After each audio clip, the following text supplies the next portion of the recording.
hockey fans out there. Serge Savard does a spinorama. Who does that remind you of? Danny Gallivan, of course, probably the greatest hockey announcer ever. And, you know, I like to show you my memorabilia sometimes. And here's one from Danny. Danny passed away, of course, a few years ago. But for decades, he was the Canadiens broadcaster. He was the voice of the Montreal Canadiens.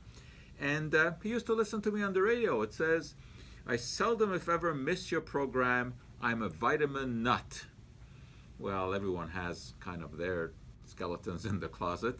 Vitamins, of course, they have a very checkered history. They have their ups and downs. And, you know, we used to say that just about the only vitamin that there's no controversy about is vitamin D.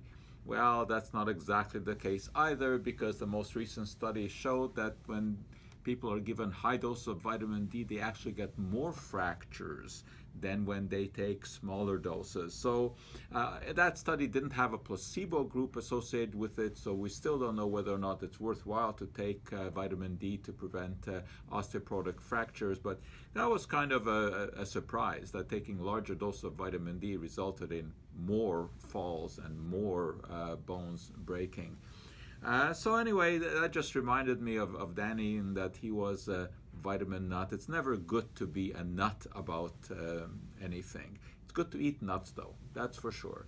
The latest guidelines that just came out from the US about diets talk a lot about eating nuts, so that's a good thing. Anyway, another thing that you might remember Danny for, of course, the iconic phrase, "He shoots, he scores," but apparently not when it came to vitamins. Here's Lemaire getting a break and a goal, and he's fired to line one. The rebound, backhand shot. They score! Cornway, and he sets the record.